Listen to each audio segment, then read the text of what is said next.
Okay, everyone, I think we're getting close to the top of the hour.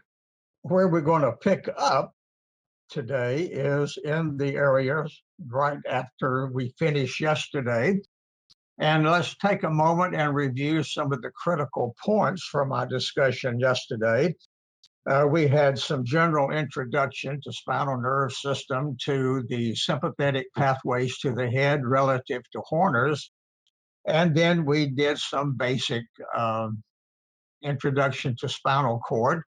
And critical yesterday, we dealt with two of the classic strategy rules that you're used clinically when you're dealing with a patient or presenting a presented case, and you're dealing with trying to localize a lesion where the neurological discussion is.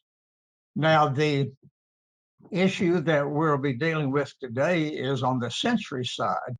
Now, remember yesterday on the motor side of the cord, we talked about lower motor neuron systems and upper motor neuron systems. And in the motor side yesterday, in the upper motor neurons, remember this is one of our classic long tracks. And in the long track world, remember what we said about the clinical application is that anytime you damage white matter and long tracks in the cord, the deficit is, I hope you remember this, is below, and it would be ipsi or contralateral. So if you damage the corticospinal tract, was our classic example of a descending motor system.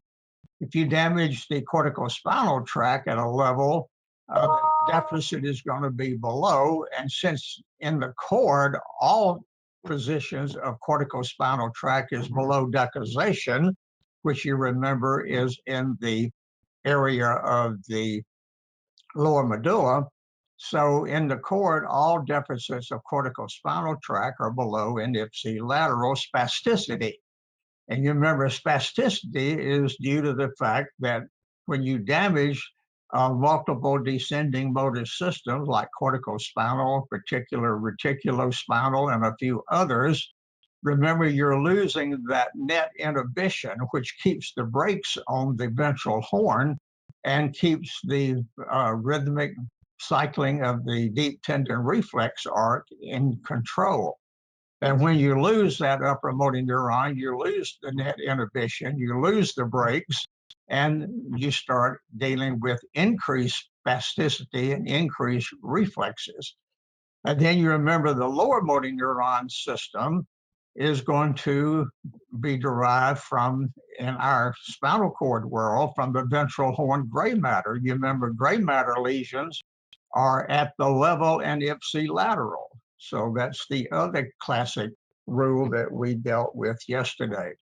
So based on that and building on that, let's flip the coin now and look at the sensory systems in the spinal cord. And there are many, but two that are essential clinically and also very important as you move into trying to sort through exam questions. We're going to deal with two of our classic long track systems that are sensory. And of course, these are the dorsal column medial lemniscal system. Notice that one is very critical one. And then the other one is spinal thalamic tract. And we have two different sensory pathways to deal with here. And we'll be looking at functionally what they're doing as we look at each one of them individually. Now, before we look at either one of those in a specific way, here is a very critical piece of clinical information just to keep in mind as you're dealing with sensory systems. And these three rules, three applications will cover these two sensory systems and many others. In the brainstem, we'll talk about trigeminal sensory pathways. And again, it's going to follow this three rule issue that we will see here. The visual system for the optic nerve and the visual pathway to the occipital cortex follows this general rule as well. So this is a nice application to many of our sensory pathways. So the first thing to remember in a classic typical sensory pathway, we said yesterday, this is going to have a 3-neuron pathway. So there are 3 neurons between the receptors. Say if you touch the skin, hot, cold, or vibration. So the receptors for that in the skin are going to pick up that information. And between those receptors and the perceptive cortex is a 3-neuron system. So for all of these sensory pathways, you want to begin with 1, 2, and 3. Where are these 3 systems, 3 neurons, especially locating cell bodies? So remember, there are 3 classic neurons in a typical sensory pathway. And number 2 is kind of obvious. As we had said yesterday, most long tract major systems will cross decussate somewhere from one side of the cord or the nervous system to the other. And so these that we're talking about right now will decussate, and we'll see that's true in other sensory systems as well. And the third one brings in our friend the thalamus. Now, the thalamus is a major nuclear relay component of the diencephalon. You remember the diencephalon is subdivided into 4 subparts, and they're easy to remember because the diencephalon 4 parts will always have the word thalamus in them. So we have the thalami, we have also hypothalamus, we have subthalamus, and so we have these critical parts of the diencephalon. And the thalami, you remember, are paired. There's a right and left, it's bilateral. They're in the subcortical areas, very deep in the cortex. And the thalami are a major relay system of information going into the cortex. It's primarily a sensory relay system. There are a couple of motor relays in there that we would talk about if we were discussing cerebellum or basal ganglia. But remember, most of the synaptic relays through the thalamus is sensory information on the way into the cortex. So it's another kind of a gateway to the cortex, like we talked about yesterday of the internal capsule. So the thalamus is a major relay system of information coming into the cortex. And notice this relay system is built into these sensory pathways. So all classic sensory systems, the third neuron will always be thalamic. So remember, the thalamic projection is going to be the last train to the cortex. So it's going to be the last pathway of information coming into the cortex in various sensory receptive areas. So the thalamus becomes very important in sensory pathways. Now, you'll quickly note yesterday in the descending motor systems like corticospinal, they do not relay through the thalamus. So that's why descending motor system is a 2-neuron system. But when you get into the sensory pathways, we throw in this third relay area of the thalamus. So it's kind of the outer office that controls what information goes into the inner office, the cortex. So that makes it a critical part. Now, before again we look at either one of these 2 main sensory systems, let's look at a generic pattern, one that would cover multiple, these 2 long tracks we're talking about in the cord. This is just a very schematic overview of a typical sensory pattern. So remember, it's going to be a 3-neuron system. So you're going to have a primary, a secondary, a tertiary neuron involved in this circuit. Now notice in all of these classic circuits, neuron number 1 is in the peripheral nervous system. Notice this is a classic unipolar neuron, pseudo-unipolar neuron. Notice it's located in the dorsal root ganglion. We know that little bump there on the dorsal roots. And the neuron who lives there, the cell body, is this unipolar. So these are unipolar neurons. So notice here the peripheral process picks up the information from the receptors, whether it's general sensory or pain or temperature, or whatever it might be. And so again, notice the peripheral process picks up that information, is transduced into this peripheral process from the receptor. And then that information is brought in via the dorsal root. And notice this, the central, you can put a C there. Remember the central process of this unipolar neuron, which actually makes up the dorsal roots primarily. And these enter the nervous system, as we said, and they have different routes under different circumstances. So again, notice when the central process enters, in this case, the spinal cord, notice it has to travel somewhere in the spinal cord and locate and synapse with neuron number 2. So the second order neuron is, notice in the note there, is either one of two places. It can be in the brainstem, it can be in the spinal cord. So it depends on which track we're talking about, where that relay between neuron 1 and neuron 2 is. And of course, could be in either one of those. If it's in the spinal cord, it's going to be in gray matter. If it's in the brainstem, it's going to be in somewhere in the gray matter there. Now notice what's important about the second neuron, it is the decussating neuron. So make an important note there. So when you have decussation in the sensory system, it's going to be in the pathway of this second neuron. And also note, just as a brief overview, notice the site, the level, the position of decussation is really close to the cell body of neuron number 2. So wherever that neuron cell body of number 2 is, whether it's brainstem or spinal cord, you would anticipate the decussation to be immediately close to that origin of that axon. And so number 2 is the one that decussates, and then it has now entered the opposite side of the nervous system. And notice that then is neuron number 2, and this axon goes all the way up here to the thalami and the thalamus. And again, there's multiple names of nuclei there. We'll be naming a few this week. You don't have to make an exhaustive list of those, but we will be naming a few of those. So again, notice neuron number 3, of course, as we just said before, is thalamic. And that axon leaves the thalamus and goes through that internal capsule.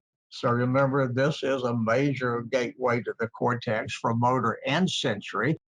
And again, notice neuron 3 then projects to the cortex. So as we said a while ago, thalamic neuron is the last train of the cortex. And so it's the third thalamic projection. And remember, for these two long tracks, the sensory cortex is referred to as somatosensory. Again, this is a frontal section. This would be through the parietal lobe. And so notice the parietal lobe, which is the post-central position there. Dr. Broman named this cortex 3, 1, and 2. And you remember yesterday, Broman numbers 4 and 6 were the primary and the major motor cortical areas in the frontal lobe, but our major sensory receptive area is parietal lobe post-central. So that's the general plan. Now, you'll notice that based on our rules from yesterday, without even looking at these two long tracks specifically, now you can do lesions. So again, what is important in a pathway, sensory or motor, is where is the decussation? So wherever that decussation is, whether it's in brainstem, whether it's in spinal cord, so notice any lesion below decussation, as a long track rule, is what? Below. And since you're below decussations, it's below ipsilateral. So if you damage anywhere in this pathway, neuron number 1, you're below decussation. that would be a below ipsilateral. So notice this pathway is on the same side as the receptors, so it's going to be a below and ipsilateral. But notice any lesion above decussation, whether it's in the cord, whether it's in the brainstem, notice it could be in the thalamus, or it could be anywhere up to the cortex. Any lesion above decussation, as we know now, is going to be below and contralateral loss of sensory function. So if you damage it here on the right side, notice it's the left limbs that have lost the sensory function. So it's another cross system, just like corticospinal was. So again, that's kind of the general plan, and you can take those lesion concepts and transfer them to these two specific ones we'll look at. Now, the first one we're going to observe is dorsal column, medial, and visceral. Now, it's very important to note this one is double named, and the two names have clinical significance. So don't just take them as words. In just a minute, you'll see the clinical importance of these two parts of this pathway. Now, notice the dorsal column, medial and visceral pathway is carrying all of our general sensory modalities except pain and temperature. So it's going to be touch, it's going to be 2-point discrimination, vibration, pressure, and notice very importantly, it also carries what we refer to as conscious proprioception. Now remember, proprioceptive sensory input are sensory 1A or 1B fibers coming in from muscle spindles and Golgi tendons. And remember, this is a continual sensory input from muscles and tendons that gives us this ability, what we call proprioceptive, to know where your body is in space. You can close your eyes and you know your hand is elevated, you know whether it's behind your back, you know position of your limb in space simply by the sensory input of these muscles as they move and as tension moves, as stretch moves. Notice again, you have this constant feed of sensory information, and this goes to the again, somatosensory cortex. So this is conscious perception information of where your body is. So it covers all of that except pain and temperature. And as we know, that's spinal thalamic. Another thing to remember clinically about this pathway, it also gives you the ability to determine shape, size, texture of an object. So patient can close the eyes, you can put something in the hand. Can you feel it's round or square, a box? Is it soft? Is it hard? Is it fuzzy? Is it smooth? So all of these texture and size sensory modalities are also picked up by this pathway. So it's a very critical sensory system. Now let's look at a general wiring diagram again of this system, and so that you can begin to see how it fits the rules. So what are the 3 rules of a sensory pathway? Remember, it's 3 neurons, it's going to decussate, and it will route through the thalamus. So we'll see that is fulfilled. Now, as we said before, neuron 1 of almost any sensory system is going to be in a sensory ganglion. And of course, on spinal nerves, we know the sensory ganglion for general sensation is in this dorsal root ganglion. So out here in skin and muscles, we have just some short list of some of the receptors. Again, you don't have to be a receptor expert in terms of prep for the exams, but some of the big ones, 3 and 4 you already know from yesterday, muscle spindles, Golgi tendons. These are the sensory inputs from muscle, like 1A and 1B sensory input. And again, that's proprioceptive information. And then, of course, 2 of the other big ones there are Meissner's and Pacinians. These are in the skin. And remember, the Meissner's is touch and that deep pressure 2-point discrimination event. And of course, the other important one there is Pacinian. And that's the one that that sensory receptor is the one you're testing with the vibrating tuning fork. So again, that's just some of the examples of receptors there. Now, in terms of function, here's just that list again. And you might remember clinically, the easiest way to test this on a patient is with a tuning fork, vibration. Can they perceive a vibrating tuning fork? And as we'll see in just a moment, you remember there are two pathways built into this tract, one for the upper body in the limb, one for the lower body in the limb. So when you're testing this tract, you have to test the upper limb and then the lower limb. So you'd put a tuning fork somewhere on the upper limb, put one on the thigh, and make sure there's perception in upper and lower body. And so any of those stereognosis, that's the ability to, of course, determine shape, texture, etc. Now notice again, in neuron 1, the central process here, notice this is an example. And again, notice this is not pain and temperature. This is all your general sensory modalities except pain and temperature. I remember we said yesterday, this type of dorsal root neuron, the central process comes into the cord and bypasses the dorsal horn. Remember, this is the sensory system that does not process in the gray matter dorsal horn of the cord. You remember it bypasses, and most of the axons, most of the central processes will turn north in the white matter, and they form our classic dorsal columns. So the dorsal columns are just a continuation of these central processes of neuron 1.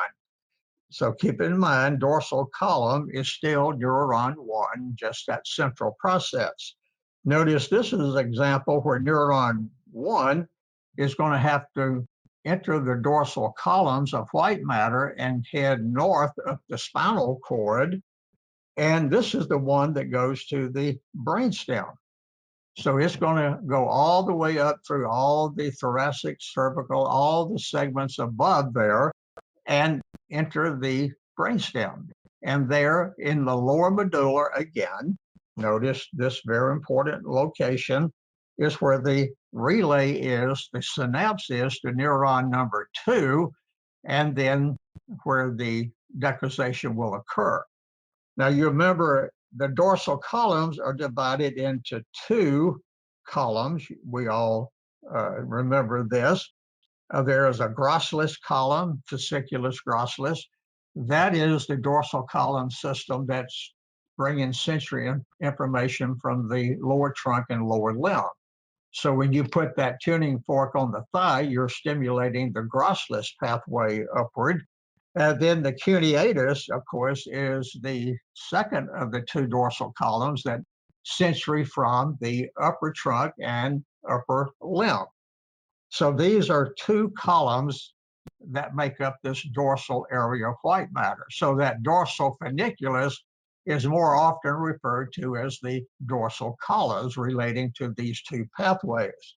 Now notice, since grossalis is from the lower limb, it's pretty logical to think this column, grossalis, is going to start at the lower end of the cord down at S5, and it will be a continual column all the way up the cord through magnum and into the brainstem. So grossalis is constant through all of your classic segments of the cord. But since cuneatus is going to be representing upper trunk and upper limb, it doesn't start developing in the dorsal white matter until somewhere around the midpoint of the cord. So around T5 to T6 segments, we start forming this second column, cuneatus. Now, it's going to be very important to note their spatial relationship.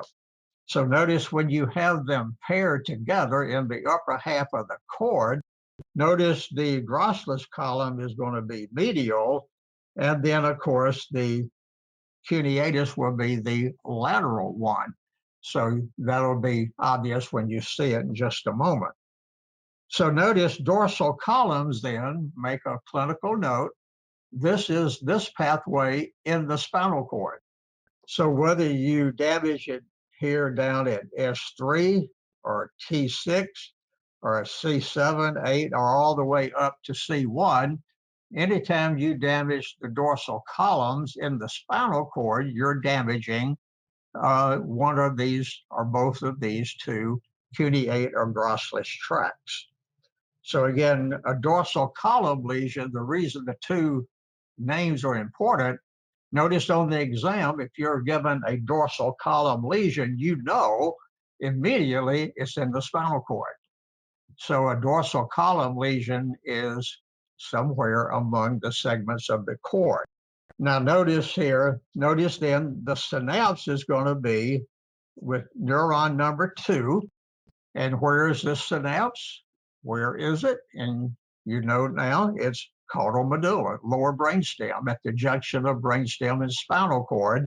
And notice the nuclei where the relay is go by the same names of the two dorsal columns. So there's a cuneate nucleus, there's a Grosse's nucleus, and there in the lower medulla, as we'll see as we get into the brainstem tomorrow and following, you would not be too surprised to find they're spatially related. So you're going to identify these in the brainstem with the Grosse's.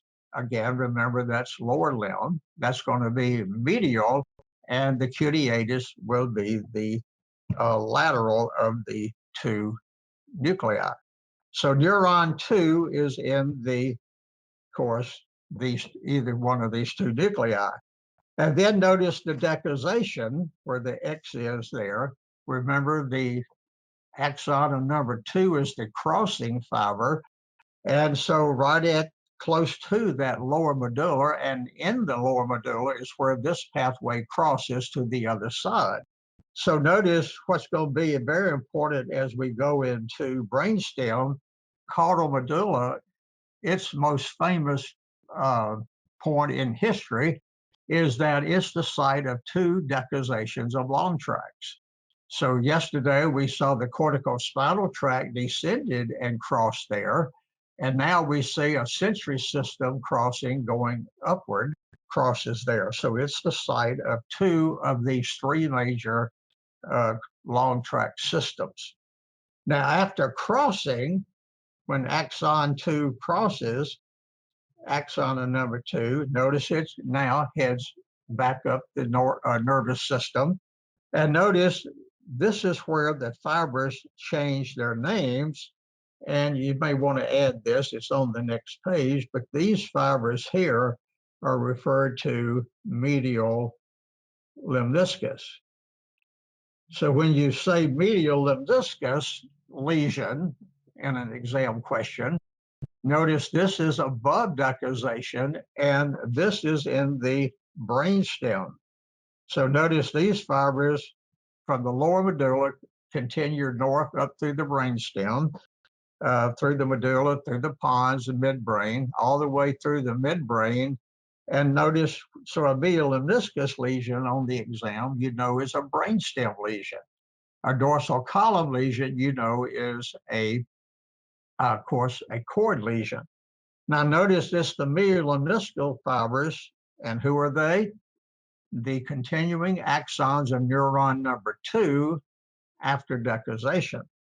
And so it's the medial lemniscus fibers that go to the thalamus. Now here's our first naming, and you want to name these. This is our first naming of one of several nuclei in the thalamus that are important. And it has a very long name, ventroposterior-lateral, but again, everybody, even exam abbreviates it VPL. Now, what may help you to remember, the L here stands for limbs. So remember, this is the relay thalamus for all sensory information coming in from the limbs. We'll see in a few moments, this is the same relay for pain and temperature coming upward. So again, BPL is the third neuron here. And as you see there, it leaves the nucleus of VPL, the axon goes through the internal capsule. So we're still dealing with that posterior limb and on the way up to the somatosensory cortex. So remember, when you have an internal capsular stroke, it's a major insult to motor and sensory systems, because that internal capsule, again, is the gateway for the cortex of motor systems coming out and sensory systems coming up. So internal capsule is a common lesion site for these various motor and sensory systems. So again, neuron 1 is dorsal root ganglion. Neuron 2 are these nuclei in the lower medulla. And neuron 3 is thalamic. And now, based on what you know about lesions of long tract systems, above decussation, they're below contralateral. Below decussation, they are below ipsilateral. So notice if you have a D lesion, what would that be? It's in the cord. So that's going to be a dorsal column lesion, and that's below decussation. So it's going to be below and ipsilateral. But notice A, B, and C. A could be a cortical lesion, B could be an internal capsular lesion, C could be somewhere in the brainstem. And so when you have a lesion there, you're above decussation. So now your lesion is below but contralateral. So again, if you have a medial meniscus lesion, what would that be? A brainstem lesion. It's above decussation, so that would be a brainstem lesion where your sensory deficit would be below and contralateral. So if you damaged it here on the right side, you would lose function over here on the left limbs. And again, notice if it's a D lesion in the cord, it's below ipsilateral. So the same principle applies. It's not anything new you have to learn. You just make that clinical application. All right. So notice that's not a too difficult of a sensory pathway to note. Just notice 3 neurons, where the decussation is, where the cell bodies of 1, 2, and 3 are. And again, remember, we're perceiving this in our parietal somatosensory cortex. Now, on the next page is just the text for all of that. You can read through that. That's just a repeat of what we just said, but it's very valuable reading just for the reinforcement of what we have discussed. All right, now let's look at the same system, but look at it in a more real-time drawing of the nervous system. And again, notice, as we saw yesterday, we're starting here up here at the cortex. Then we are proceeding through different levels of the brainstem. So we're going down through midbrain, pons, medullary, levels of brainstem. And then notice below, we again just have 2 samples of spinal cord positions. Don't have to show all 31 of them. And so this shows the cervical, upper, and the lower part of the spinal cord lumbosacral. So we just have 2 representatives of the cord. Now, again, being sensory, notice that we're going to have to test upper limb and lower limb individually because they are routing through different columns. Now, notice that from the lower limb, now remember, what are these? These are non-pain and temperature. So these are the type of dorsal root central fibers that bypass the dorsal horn. And notice they bypass and enter here the dorsal columns, the dorsal white matter, and then they immediately turn northward. They go up the spinal cord. And so again, notice the lower limb comes in and it forms grosselis. So grosselis is going to be the lower limb one, and then that's medial position. And then notice by the time you get up to somewhere around T5 or 6, you're going to develop the cuneatus, the second column, and notice where they are paired together in that cervical cord position. Notice again, cuneatus is lateral and fasciculus is medial. So notice that spatial relationship. So again, notice when you put the tuning fork on the upper limb here, you're going to stimulate dorsal root fibers again, and they're going to bypass the dorsal horn and get and enter into the lateral column. Now notice they all end up going north to the lower medulla. So the lower medulla is where you have these nuclei. So you'll notice here on the dorsal side of the lower medulla, you've got two nuclei here. One is lateral, one is medial. Of course, you got the same two on the other side. And so again, notice the cuneate is going to be the lateral one, and grossalis is medial again. So keep that spatial position. And then notice it's in the nuclei where neuron 1 is going to synapse with neuron 2. So notice what's kind of unique about this pathway. Neuron 1 central process is very long, has an extended course. So it may come in down here at S5, fifth sacral cord level, and it's going to be a continual, non-interrupted central process all the way up to lower medulla. So they can be extensively long, as you would anticipate. So again, they're going to synapse in the nuclei. Then notice it's neuron 2 that decussates. So the sensory decussation here are going to be the crossing fibers of axons of number 2 neuron. Now notice these crossing fibers have a name. It's worthy to remember. So what are the crossing fibers at the midline of the lower medulla? Is these fibers are called internal arcuate. So this is a arcuate decussation site. Now notice this sensory decussation is on the, remember this is dorsal, is on the dorsal side of that lower medulla. Remember, motor systems are going to be on the ventral side, as we saw yesterday, the pyramidal decussation. So again, notice the decussation, again, is dorsal aspect of lower medulla, internal arcuate. Now, once these fibers cross, now they're crossing here, and notice the sidedness here. Notice this is right side, this is left side in our dynamics. So once these fibers cross to the left side, now they head back north up through the brainstem. And again, what do we call these fibers? Medial lemniscus. So again, remember, medial lemniscal fibers are the cross fibers of axon 2 in the brainstem heading north to the thalamus. And then they head up to the thalamus, and here's your VPL relay nucleus there.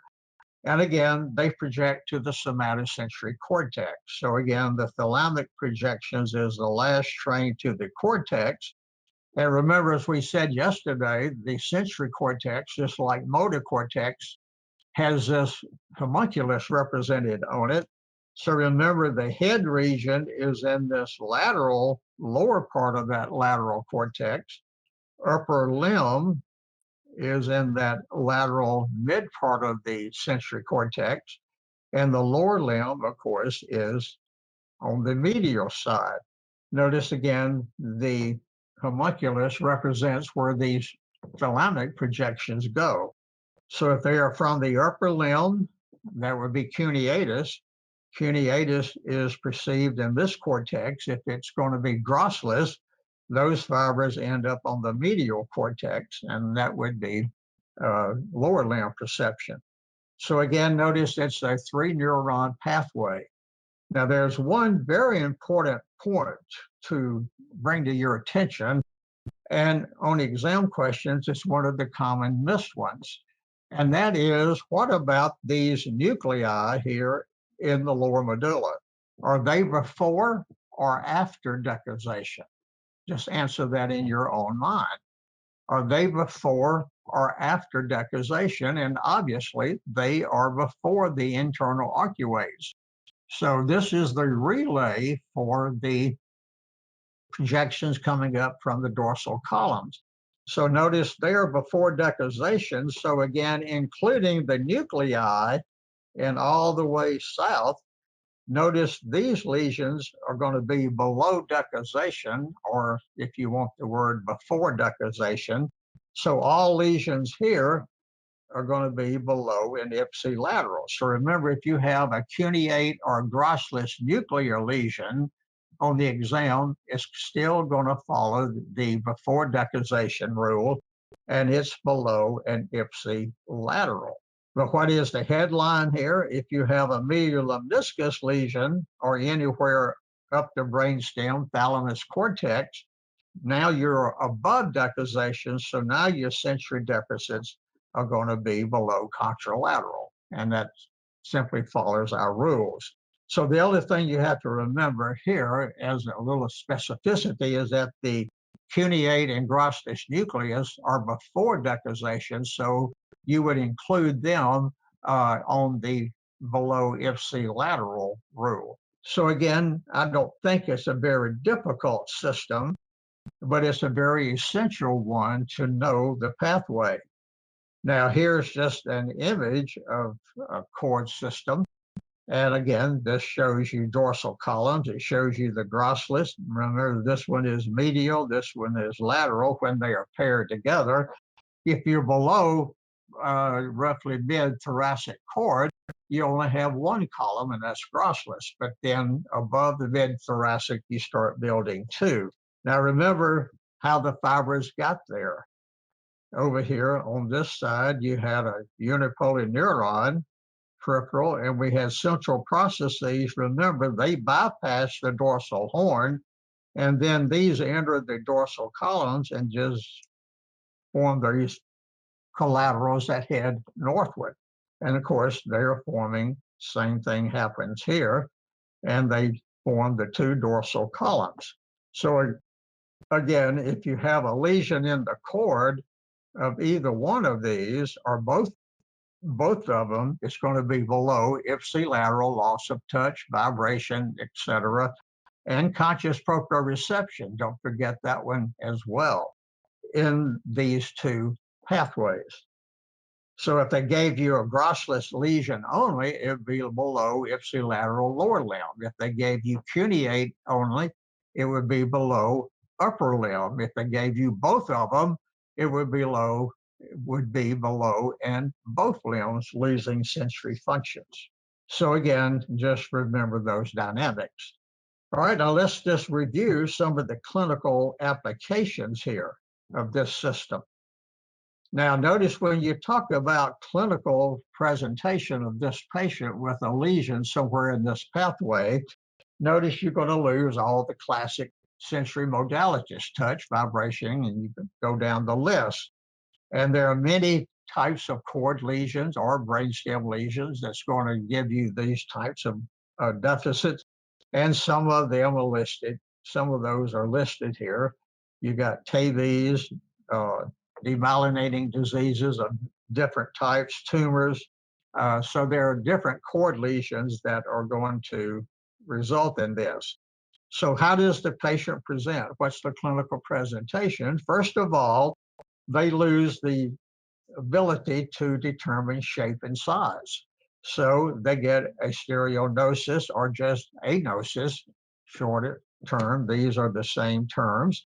So that's the inability to determine shape and texture of an object in the hand. Notice you're going to lose two of the classic sensory modalities, touch and vibration.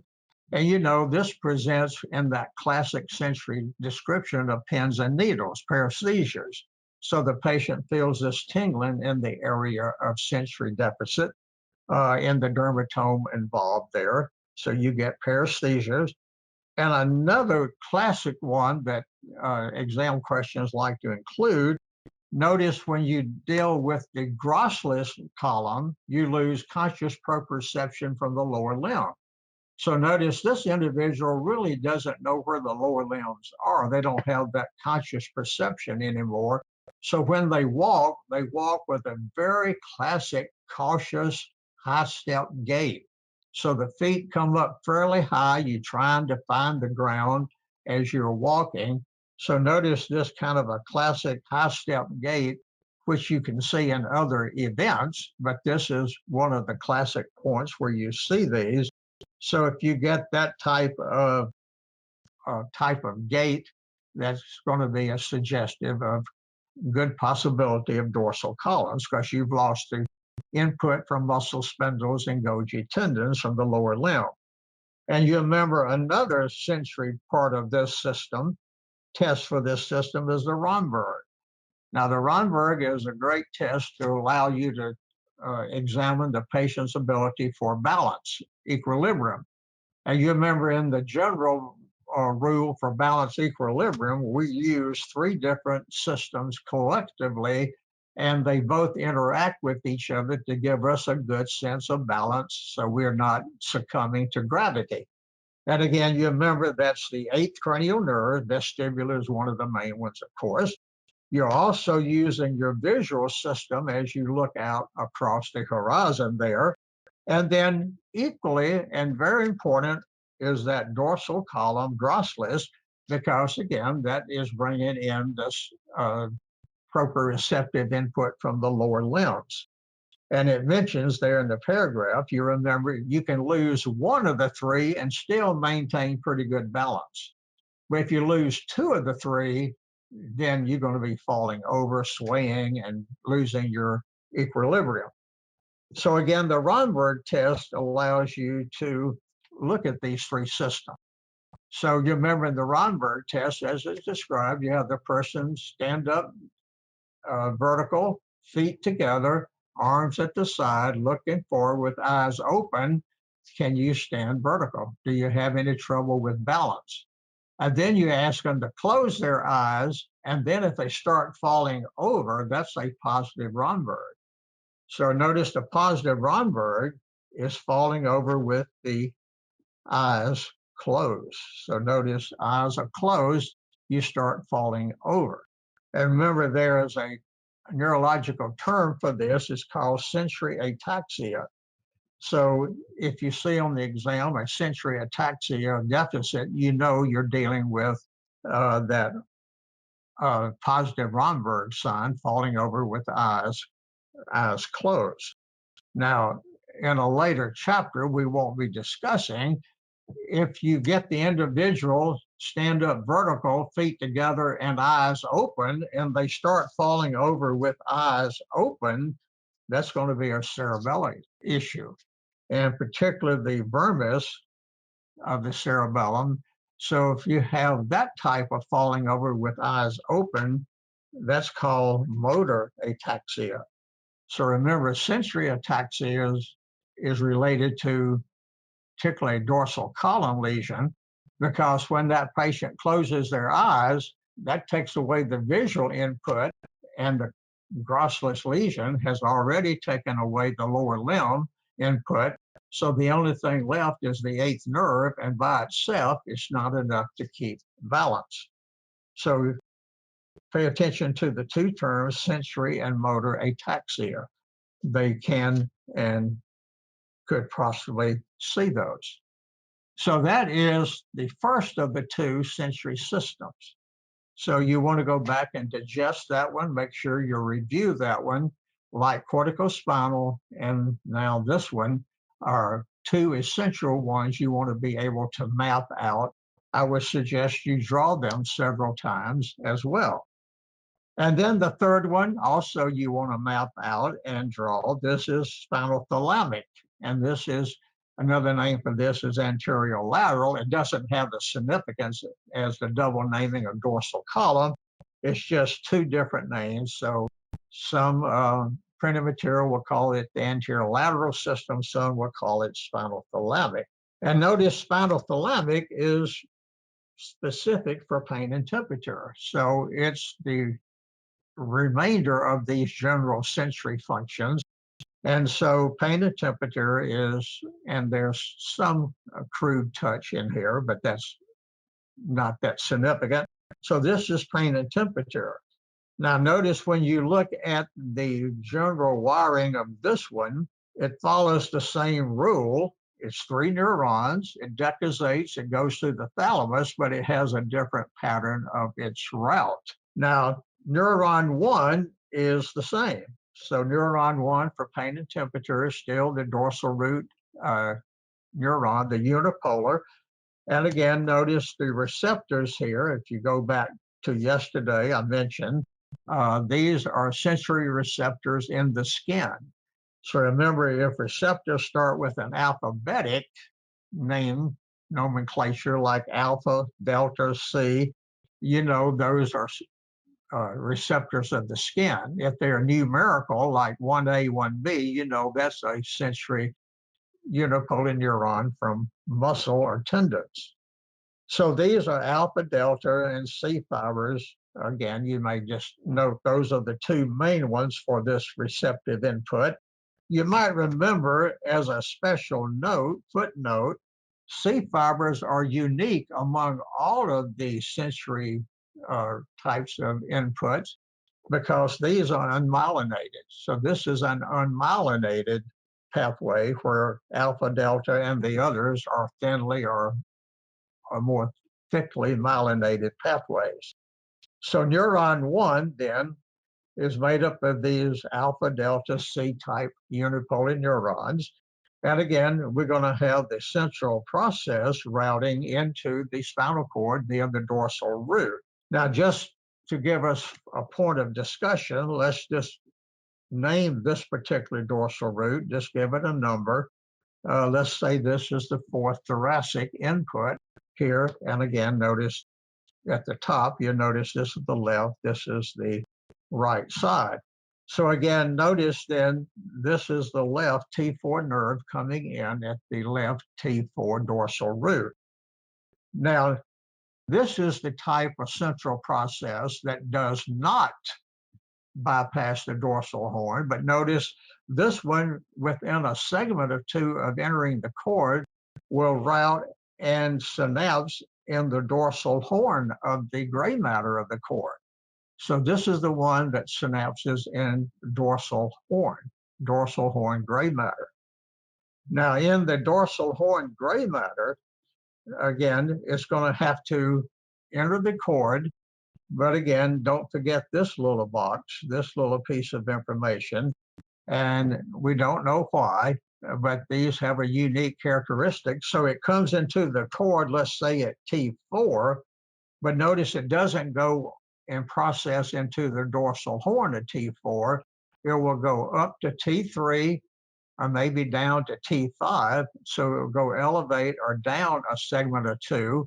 And it goes through a little track there. You remember that's the Osiris track. That's these fibers that have entered and go up or down. It varies. You can't make a solid commitment whether they go up or down, but they definitely go up or down. And then a segment or two, and then they enter that dorsal horn. So these T4 fibers that are coming into the T4 nerve will end up in either the T3 or the T5 dorsal horn. But it within a level or two, you're going to have an entrance into the dorsal horn. Now you can note that. That's just an interesting characteristic of this pathway. But notice clinically, it's not too important. It doesn't have a great deal of significance. The only clinical significance of this up or down and then entering the dorsal horn is that, remember, when you're testing dermatomes for pain and temperature, a pen stick or warm or cold, notice there's not a single dermatome involvement. It's going to be kind of an overlap with the dermatome above or below, where if you're testing for dorsal column function, you can delineate a specific dermatome. But in pain and temperature, say like at the T4 one we example here, that's the level of the nipple. So pain and temperature would not be just at T4, it could be T3, 4, 5. So you would have multiple overlaps. That's the only kind of a clinical basis presentation of that up or down phenomena. But it does occur, so be aware of it. But it doesn't make too much application other than as we'll note when we talk about lesion. So neuron number 1, central process, will enter the dorsal horn. That's where number 2 is. And it will process, you remember the dorsal horn has roughly 6 lamina of nuclei in there, according to Dr. Rexed. And this pain and temperature will primarily in the outer lamina there, particular layer 2, if you're interested. And so it's going to synapse there in the dorsal horn. And then number 2 neuron, which is in the dorsal horn, notice the second neuron here is in the dorsal horn. The axon there is the one that's going to decussate. And since it's in the cord, notice the decussation is in the cord. And notice this is a midline cord decussation. It carries a very important name. Everybody wants to know this, the ventral, also called the anterior white commissure. So what is the white commissure? Ventral anterior is a little strip of white matter right there in the midline, just below the central canal. And this is the crossover point of pain and temperature. Now, the other important difference between this and the other ones, that is corticospinal and dorsal columns, notice this one doesn't have a single location of decussation. It's going to decussate midline cord in all positions, all 31 levels. So again, notice this is decussating 31 times. So all of your cord segments are going to have this type of crossing. So it's a multiple decussations in each cord level. So that's 2 distinct differences as we've seen before. The first difference was when the central process comes in, it's going to go up or down a segment or 2, then go into the dorsal horn. And then the decussation is midline cord, and it's multiple decussations all the way up and down. Now, what's important about this axon number 2 that's crossing at the commissure, after it crosses, then it forms spinal thalamic tract. So this is spinal thalamic tract there. Notice it sits in that ventral lateral white matter, so it's in the lateral funiculus, just like corticospinal is, but it's in that more ventral part where corticospinal was there in the more dorsal part of the lateral white matter. But this is a long tract formed there in that ventral lateral. That's where it gets the name anterior lateral. It just describes its position in the white matter. So keep in mind then what all of that noise means is that you do not have a spinal thalamic tract until you have crossed to the opposite side. So notice in this pathway, you would not call neuron number 1, and you would not call the dorsal horn synapse. Either one of those, you would not refer to them as spinal thalamic. Now, they're pain and temperature. They're neuron 1 in the beginning of neuron 2, but you don't use the term spinal thalamic tract until after the axons have crossed. And so now notice spinal thalamic tract here is going to be identified there after the crossing. So that's going to give you a clue about lesions. So the spinal thalamic tract forms there in multiple, all 31 layers of the cord. So if, say, if this was S5, again, way down low in the cord, those fibers would elevate all the way up and receive at each segmental level additional fibers as it builds its way heading north. So notice, what is the spinal thalamic tract? Define it just by looking. Spinal thalamic are the crossed fibers of neuron number 2. So the neuron number 2, the decussated fibers to the other side, that forms spinal thalamic. So these are the fibers then of neuron number 2 after decussation. And you would anticipate these will go all the way up the cord through the brainstem into the diencephalon to the thalamus. Notice it uses that same VPL. Remember, L stands for limb. So remember, anytime you have a VPL lesion, thalamic lesion, your deficit is going to be below and contralateral loss of all sensory functions. That would be touch, vibration, and pain and temperature, since that's the common relay of both of these long tract systems. And then neuron 3 is thalamic. It goes into the internal capsule. And again, this is the last train up to the somatosensory cortex there in the parietal lobe. So again, notice it follows the same rule. 3 neuron, it decusates, goes through the thalamus. But now in lesions, it presents very differently. So in lesions, notice whether it's A, B, C, or D, and notice D is spinal cord, and C is a brainstem, B is probably an internal capsular position, A would be at the cortex. So anytime you damage the spinal thalamic tract or brainstem or capsule or cortex, notice these are your example of a long tract lesion that's below and contralateral. So this is the hallmark of a cord case, where pain and temperature is going to be on the opposite side of the body, as spasticity and touch are on the other side of the body. So again, this is going to be below and contralateral. Now let's just think for a moment. Let's just go back and think for a moment what we've said. Let's say, for example, you had an exam question that said you had a right cord lesion at T4 cord segment on the right side. So if you damage the white matter on the right side of the cord at T4, notice the dorsal column lesions would give you below and ipsilateral loss of touch, vibration, etc. If you damage the corticospinal tract in the white matter on the right side at T4, you would have below T4 all the skeletal muscles are spastic.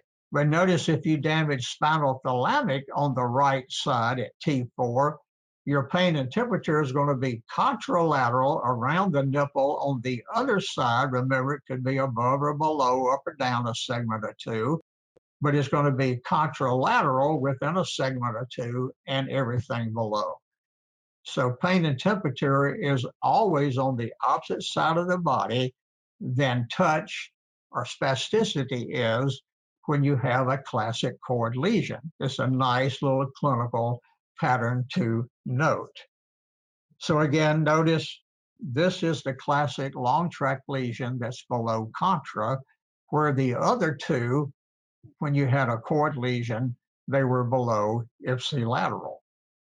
Now, if you want to read that, you've got the first, second, third order discussion there. And let's just now present the same thing here in this more real presentation of the nervous system. So here we have sensory testing. Now here we show upper limb and lower limb, but remember they're not two pathways here. It's all combined together in the same pathway. But nevertheless, if you tested pain, temperature on the lower limb or the upper limb, now notice these central process of number 1 comes in. And remember, these are the ones that do not bypass, but they will process fairly quickly into the dorsal horn. Now, this diagram doesn't show the actual up or down a segment, but you know that phenomena exists. So within a segment of 2, it's going to synapse in those outer lamina nuclei of dorsal horn. So remember, when you have a dorsal horn lesion on the exam, you are affecting pain and temperature processing, not touch, vibration, etc. And so axon 2 is the one that decusates here in the white commissure midline position, and then it forms the spinal thalamic tract on the other side.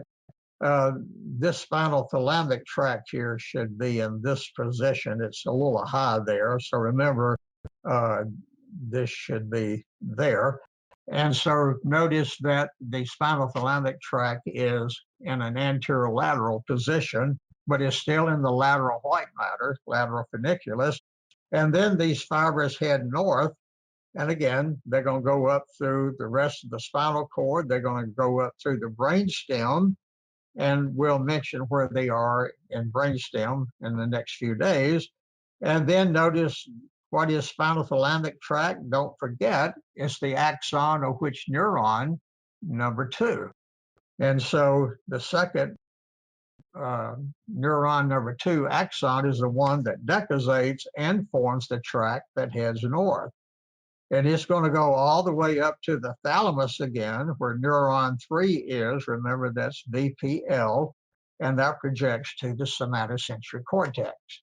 Again, upper limb, lateral, lower limb, again, medial. So it goes to 2 different parts of the cortex.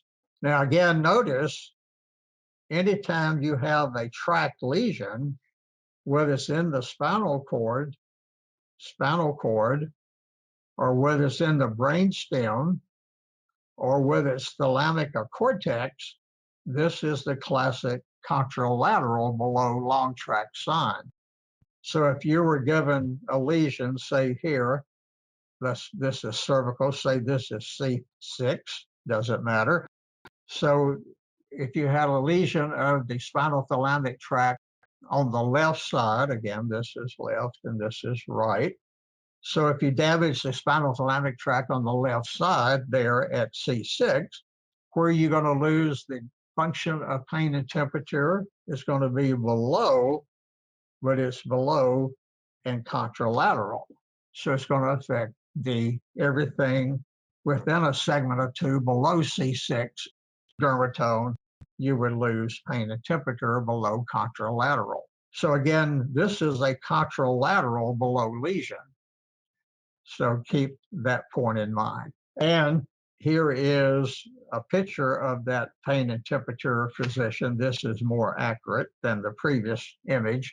So it sits here in this area of the anterior lateral part of white matter.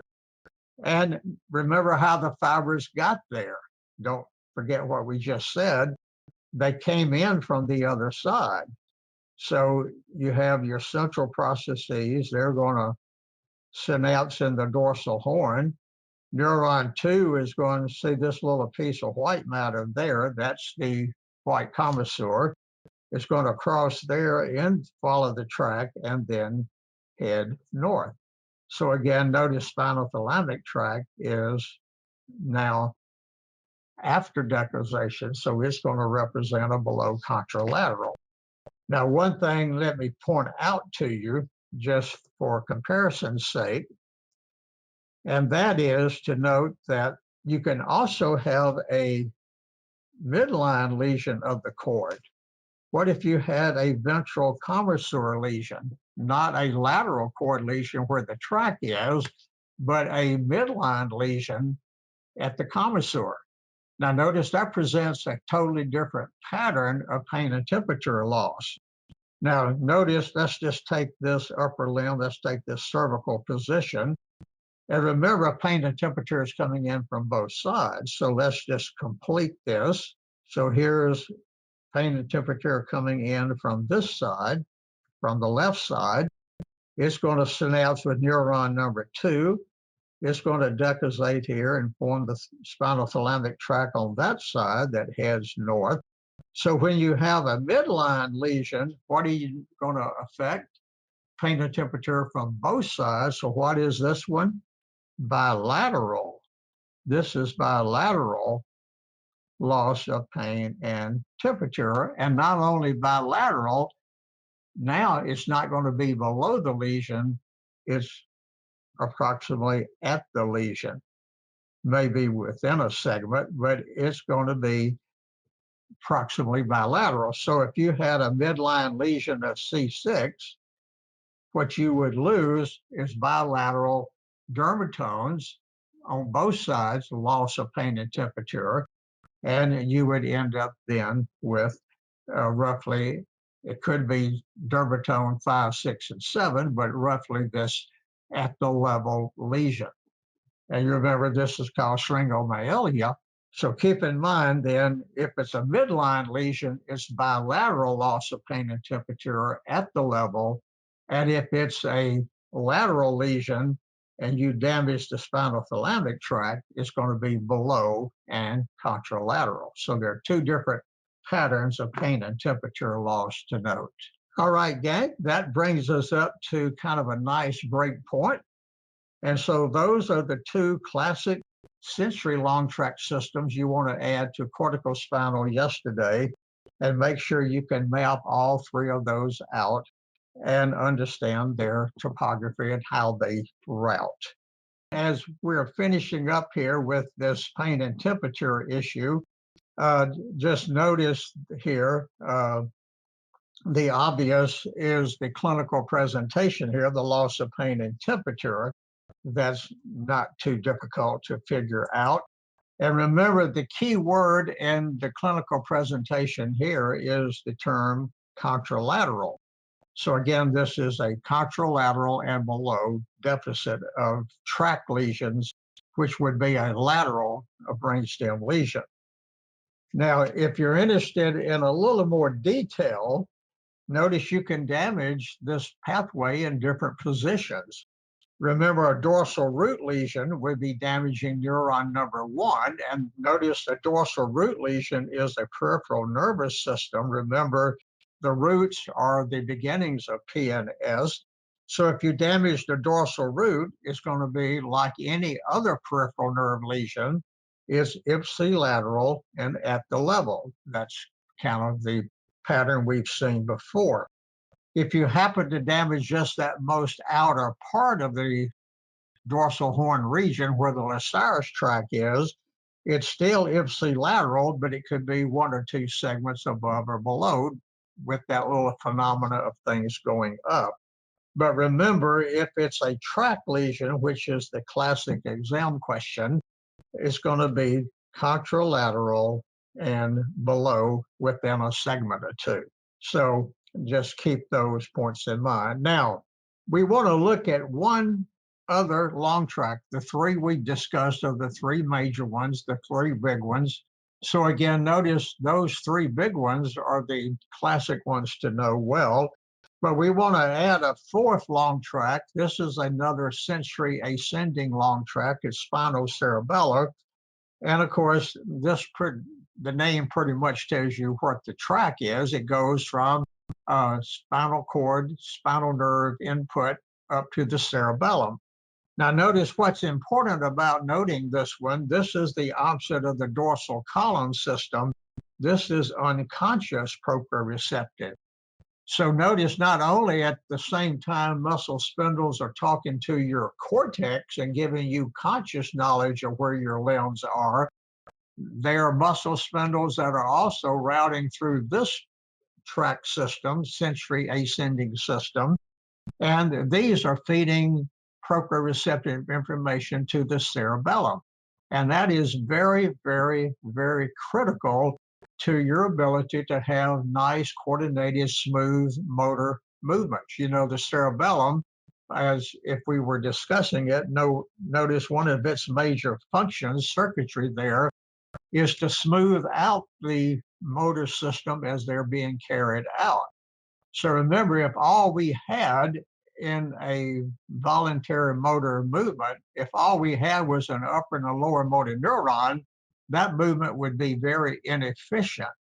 And it takes the cerebellum plus the basal ganglia to modify that and adjunct to that upper and lower motor neuron to add different features to it. So the cerebellum is very active in this smooth execution of movement so that you don't have a jerky movement. As you know, a classic ataxia lesion is cerebellum marker. So the cerebellum then, in order to have this motor output to the motor systems for smooth execution, it has to have a rapid input of sensory information coming from the same muscles it's going to control. So right now, what's kind of amazing is that every muscle spindle in your body is also firing information to the cerebellum, but it's below the radar. You have no consciousness of this. This is unconscious proprioceptive, but is essential for your proper motor systems to function efficiently. And so this is the pattern for that pathway. Now, notice that in this unconscious pathway, there's a key word here you want to note that's mentioned in your tract. Notice that this is ipsilateral information. So keep in mind that this projection up the spinal cerebellar is ipsilateral. Now, this is a sensory pathway, but it violates the three classic rules of typical sensory systems. In other words, it violates the three rules, three neurons, it decussates and goes through the thalamus. It violates all of those. So it's not a typical sensory system. It doesn't go through the thalamus. It doesn't decussate. So the bottom line, all of that melts down to a very simple concept. Notice all the muscle spindles on the right side of the body are talking to the right cerebellum, and all the muscles on the left side to the left cerebellum. So it's an ipsilateral feed up to the cerebellum. The only thing you want to remember about this one in specificity is there are two of those, and it kind of follows the same pattern as the conscious proprioception in dorsal columns. Notice there's a cuneo-cerebellar tract, number one. That's the unconscious feed from upper limb to the cerebellum. And then there's number two, a dorsal spinal cerebellar tract, which is primarily feeding from the lower trunk and lower limbs. So again, notice that these are two unconscious pathways. You might remember clinically, Friedreich's ataxia is going to be one of the hereditary diseases that affects this tract along with other systems as well. All right, now let's move to a couple of points as we wind up this chapter. And one, we need to, of course, mention blood supply to the cord. And you have a little written text there that you can read. It's illustrated fairly nicely in the diagrams. And just remind yourself if you read the text above or when you read it, remember the upper spinal cord, upper half, meaning roughly T5 or 6 and above, has a different basic blood supply than the lower half of the cord. And it's the upper half blood supply you want to give special attention to, because as the text there above reminds you, there are two vascular systems on the dorsal side and a single vascular system on the ventral side. So the ASA is the single vessel here on the ventral side of the cord, and PSA, posterior spinal, are paired dorsally. And when you look at their territorial or blood supply, you can complete this drawing here. It's bilateral. So again, notice the ASA sends out these radiating branches to both sides of the cord, and you remember in general description, it's going to supply roughly 75% of the cord, most of the lower half of the spinal cord. So that includes all of your lateral funiculus. It includes most of your dorsal horn, your ventral horn. So it includes and it includes, of course, the corticospinal tract. It includes spinal thalamic. So it includes all of the systems we have mentioned. So an ASA embolus, or a blood clot there that produces a necrosis of the cord, is going to wipe out a significant part of that segment of the cord. So it's a very major vascular insult to cord function. Now notice the PSA supplies 25%, and it's mostly dorsal columns. So the dorsal columns are going to be the primary point of blood supply there. So if you had a PSA right or left, you'd knock out primarily the dorsal column on that side. So that's just a brief overview of that. If you want to read about what happens in the lower part of the cord, you can read that number 3 or above. Remember, below T5 or 6, it's a segmental blood supply, mostly from lumbar and other segmental branches, lumbar branches of the aorta. All right, now let's look at this one other point. Early in the chapter, I mentioned to you, you do not have to be able to name a cross-section on the screen by number, but you do want to recognize it by region. So if an image pops up, you want to see if it's cervical cord, is it thoracic cord, or is it the lower part of the cord, lumbosacral? You want to be able to make that distinction, and that's not very difficult. Now, notice over here on the right side, there are some little clues and observations to make relative to this. But notice just a couple of real brief ones that you can, in 5 seconds, know roughly what region of the cord you're looking upon. Now, notice the first thing you would want to notice about a section is how big the ventral horn is.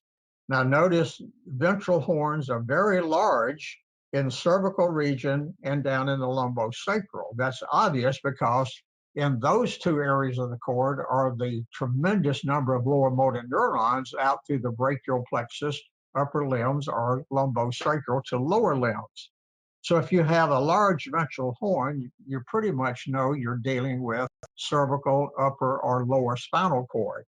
Notice if you have a very thin, very narrow ventral horn, not very large because there's very few lower motor neurons for the intercostal nerves, that suggests thoracic. Another observation to make is, what about your dorsal columns? So again, if you have a pair of dorsal columns, you know you're in the upper half of the cord. And you notice if you have only a single dorsal column, which is grossless, so if there's just a single dorsal column, that's going to suggest the lower part of the spinal cord. So if you have a single dorsal column with a large ventral horn, that's pretty much puts you in the lumbosacral region. If you have a pair of dorsal columns, as you see here, you're going to be somewhere above T6. If you have a large ventral horn with paired columns, that suggests cervical. And notice in the thoracic cord, you're always going to have this lateral horn. So remember, that's the origin of preganglionic sympathetics.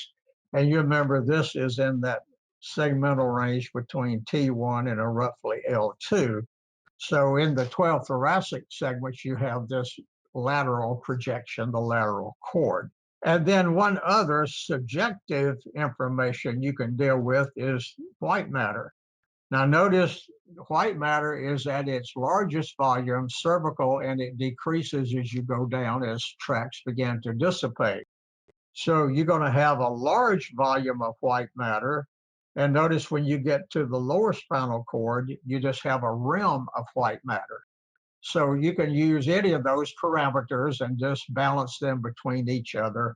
And notice that you can predict pretty accurately the level of cord you're looking upon. Now, as we end this chapter, we want to look at lesions.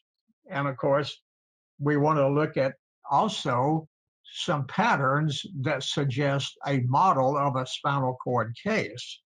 So let's take this image and review the whole chapter. You can take this one image and review all the things we've said through the previous pages. It just kind of puts it in a nutshell so that you can predict the strategies that we've talked about. So let's start with looking at the lesions that are below the level of lesions. So if you think of below lesions, below the level of lesion, what are you going to think of? You're going to think of white matter. So again, notice if you have a below the lesion, you're going to deal with white matter lesions. And notice in our discussions here, we've dealt with 3 classic long tract systems.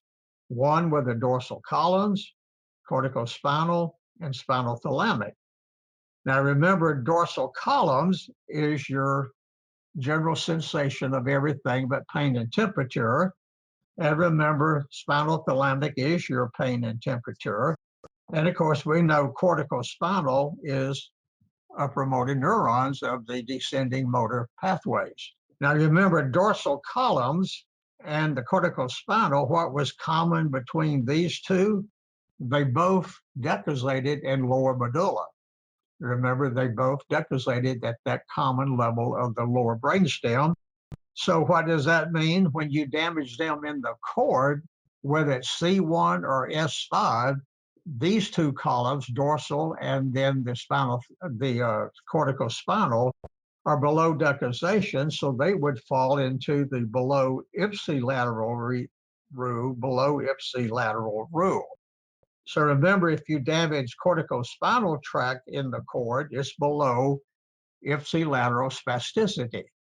If you damage the dorsal columns in the cord, it's going to be below ipsilateral touch, either upper, lower, or both. And then what's the hallmark of a cord lesion? We know without a doubt is spinothalamic, because this is the long tract sign that's below and will be contralateral.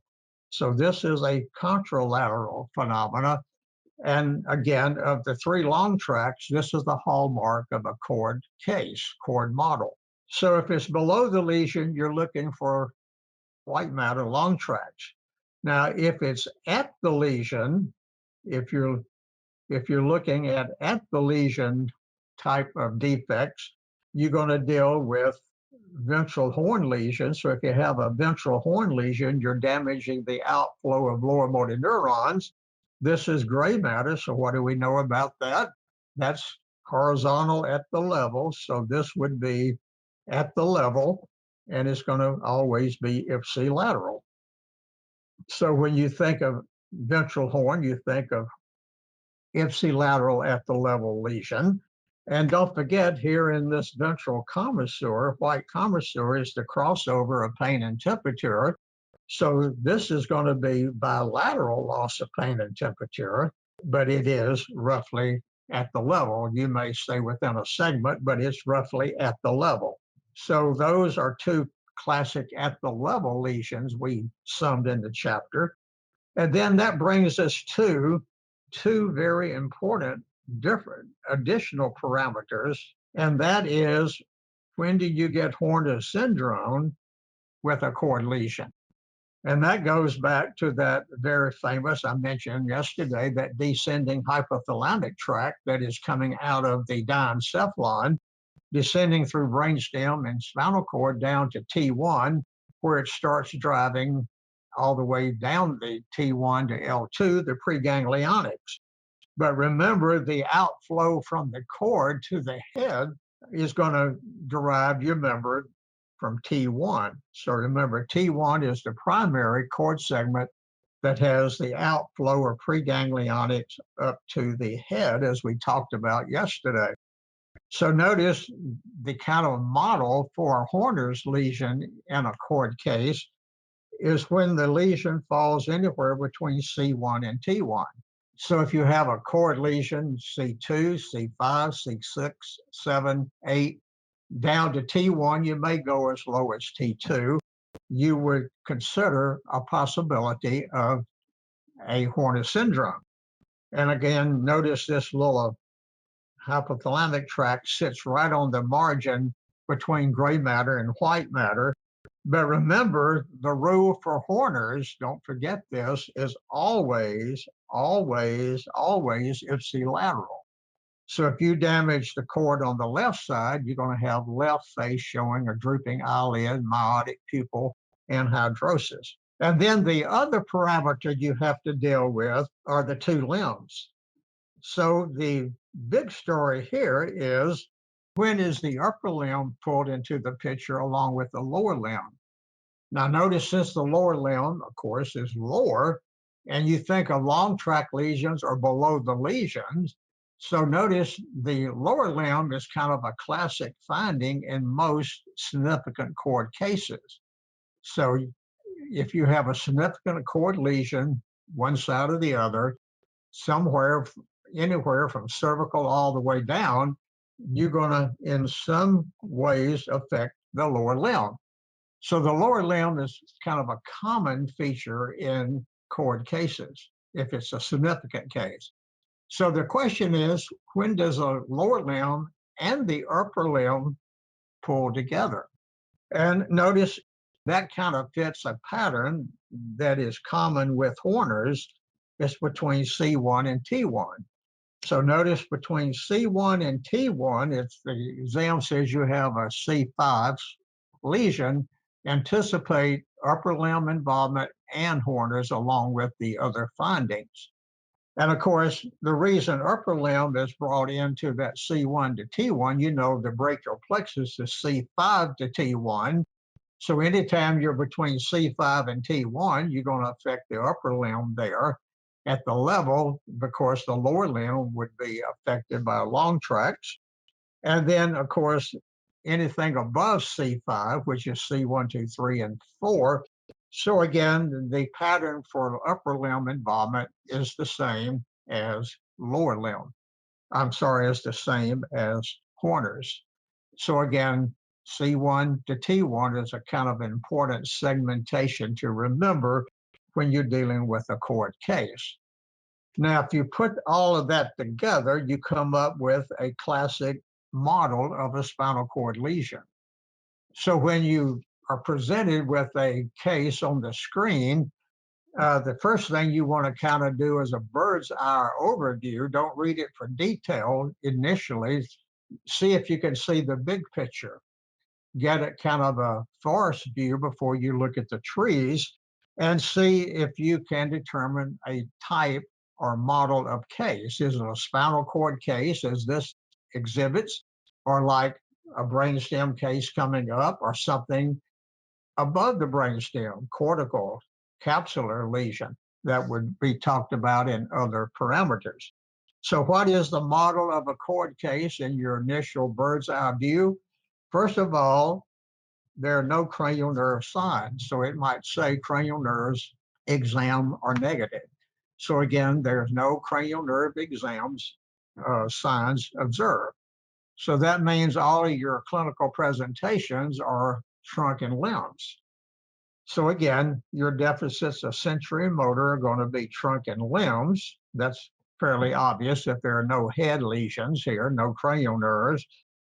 So remember, in our discussion, spastic muscles, which is what? That would be the loss of upper motor neuron, that's corticospinal tract. Flaccid muscles, these are lower motor neuron lesions. Of course, this is upper motor neuron lesions. And then your general sensory deficits, other than pain and temperature, will always be ipsilateral to the side of lesion. Always will be ipsilateral to the side of spinal cord lesion. That's a nice little package to think of. But notice, what is the maverick of long tract systems and the cord lesion? It's the contralateral nature of pain and temperature.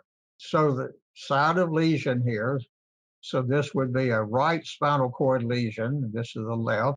So if you had a right spinal cord lesion, the limbs on the right side would be spastic.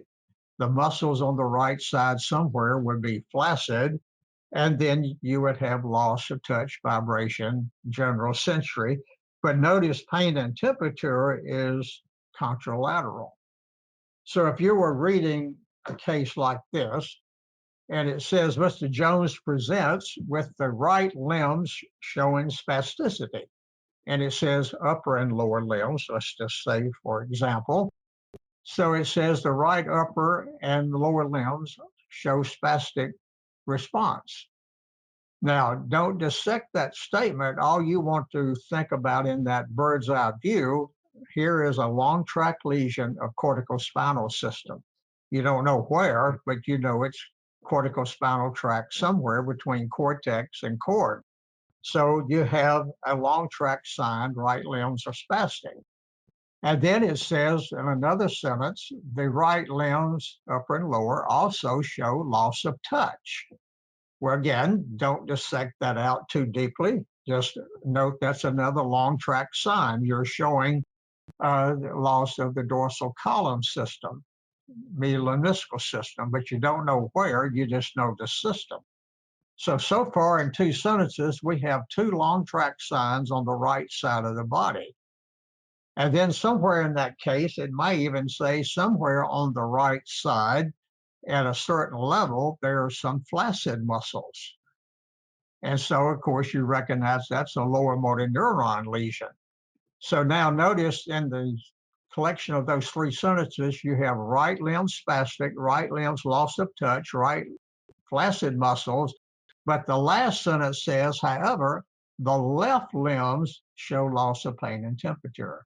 That's the model of a cord case.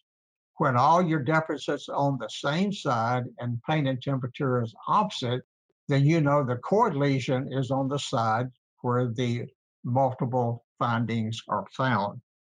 And then, of course, number 5 just reminds you what we said.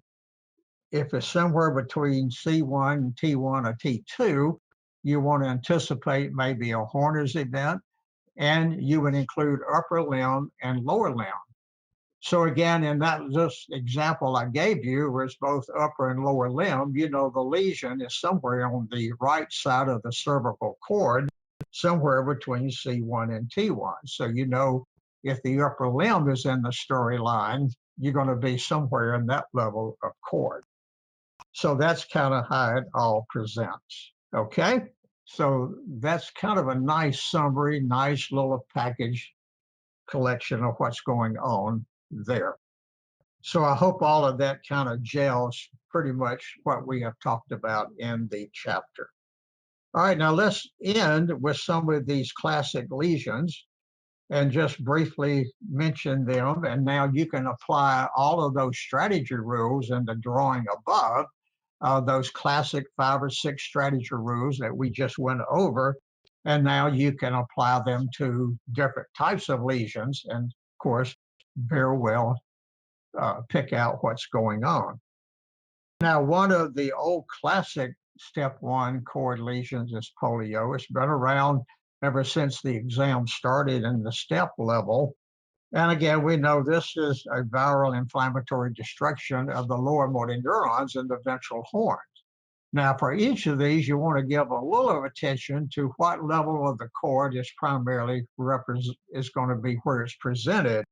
And you'll notice in this diagram, this is lumbosacral cord, lower cord, probably lumbar region. Notice you got a large ventral horn.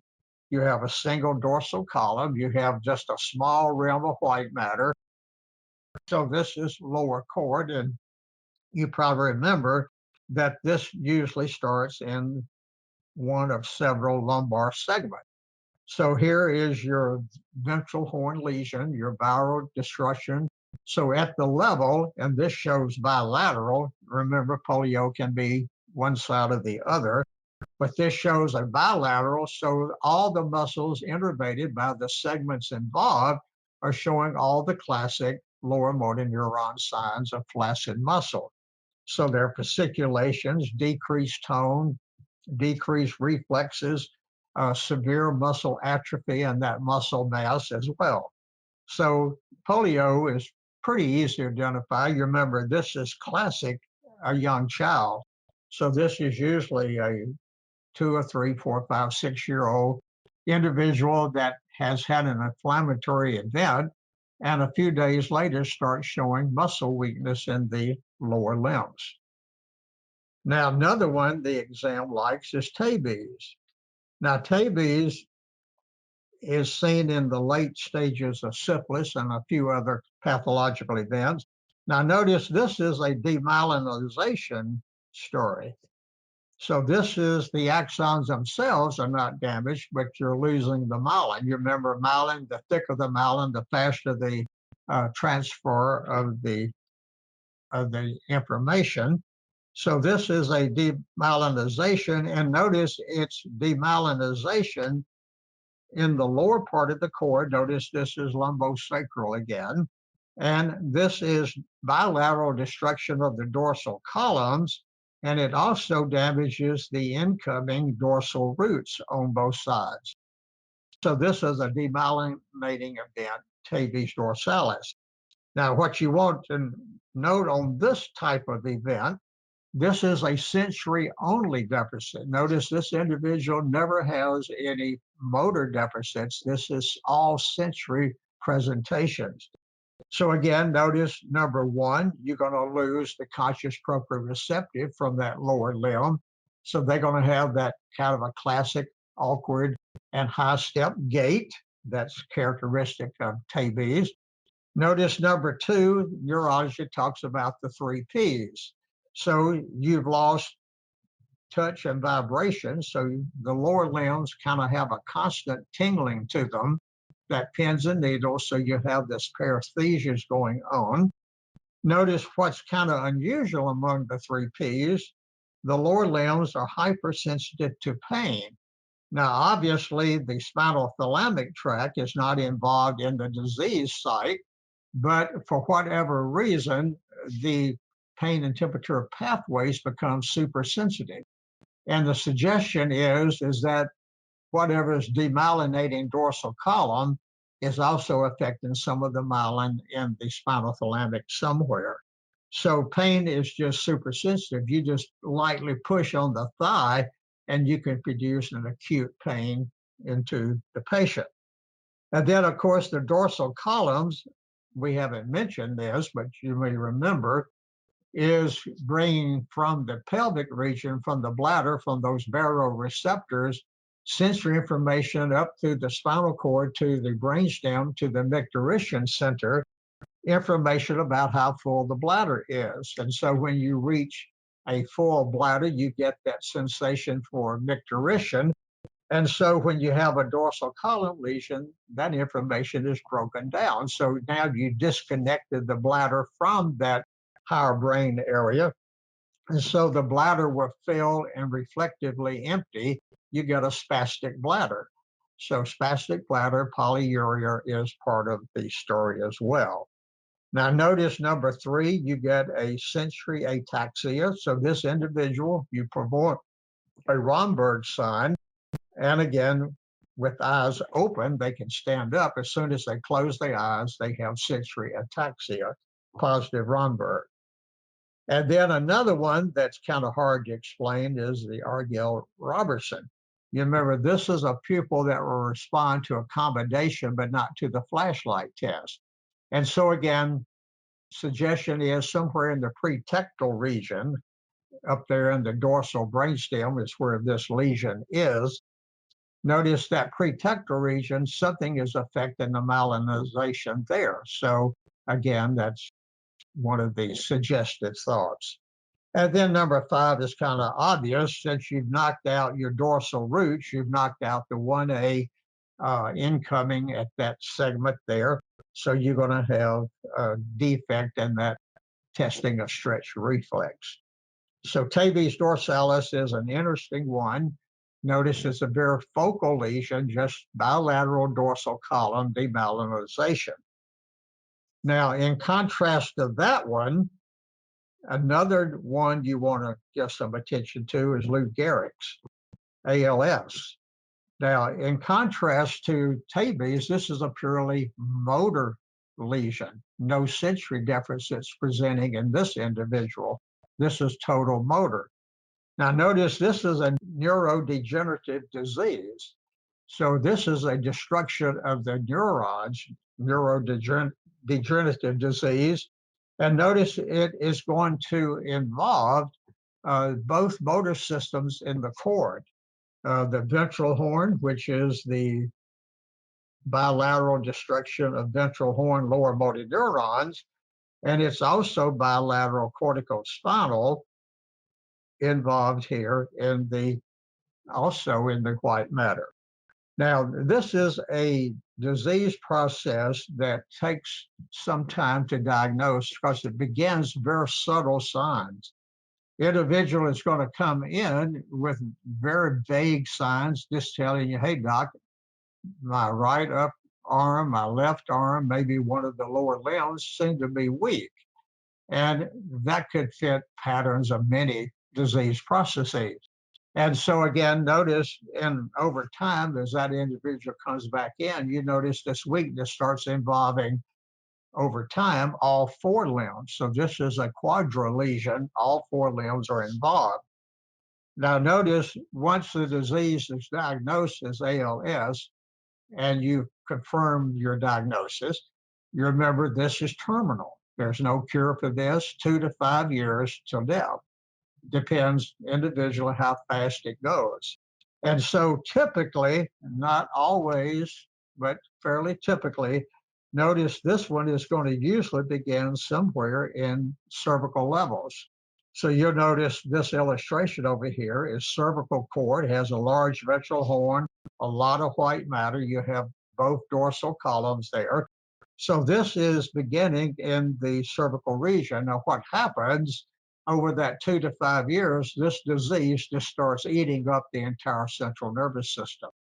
It's going to start at whatever level it begins, say at cervix, so it's going to eat up all the way down to the sacral. It's going to eat up above and go into the brainstem. The cortex becomes degenerative. So it's eventually it's just going to destroy all motor systems. So again, it's a very unfortunate event, no cure. And this person just becomes non-motor. They have no motor functions at all. And notice as the disease begins to get into the brainstem, you get into respiratory centers. They have trouble breathing. It hits the lower brainstem. You're going to hit the lower cranial nerves. They have trouble with speech. They lose speech, the ability to swallow, to eating and swallowing. And so it just multiplies as the disease progresses. And of course, death usually results from respiratory pneumonia, something of inflammatory bacterial disease, usually results in death. Now, notice once the disease has been diagnosed, what you're going to find is that the upper limbs will show flaccid signs and the lower limbs will show spasticity. So let's say this has progressed to a point you have all 4 limbs involved and you're beginning to confirm your diagnosis. Remember, when you have a long tract lesion, your deficit is below. So if this is involving 3 or 4 segments of cervical cord, below that level, the muscles, and of course that would be lower limb. So your lower limb muscles would start showing signs of spasticity. But notice the ventral horn is gray matter, it's horizontal at the level. So the upper limbs are going to start showing lower motor neuron signs, flaccid. So you'll start testing reflexes in the upper limb and they're diminishing. You test reflexes in the lower limb, they're exaggerated. You have a positive Babinski. So again, you're going to have those 2 types of signs. So that's one to pay attention. Now notice as the disease progresses to its endpoint, for some reason, it seems the skeletal muscles operating the eyelid, oculomotor nerve, are spared. So at the end of life, remember, this patient has total sensory input. They understand everything they hear. Notice they understand all their sensory modalities. And again, the only way they can respond is blink once for yes, blink twice for no. So they become some communication in the blink phenomena. So that seems to be spared as this disease progresses through the nervous system. So it's an unfortunate event, one that is kind of a sad event, very difficult for family and for the progression of the disease. Now, another one the exam like is a clinical case that presents to you where the whole lower half of the cord is wiped out. So again, notice what an ASA occlusion is going to knock out. It's going to knock out corticospinal tract. Cortical spinal tract. It's going to knock out your spinal thalamic tract. It's going to knock out your ventral horn. So now, of course, it's going to be bilateral on both sides. So again, you can now predict very well. So whatever the level of ASA occlusion, say that is at C4, so you had occlusion there. So from C4 down, you will have bilateral spasticity, bilateral loss of touch. And at the level of C4, you'll have some flaccid muscles at the level. So again, that's described over there in the notes. Now notice what is spared is dorsal column. So they have normal general sensory information except for pain and temperature.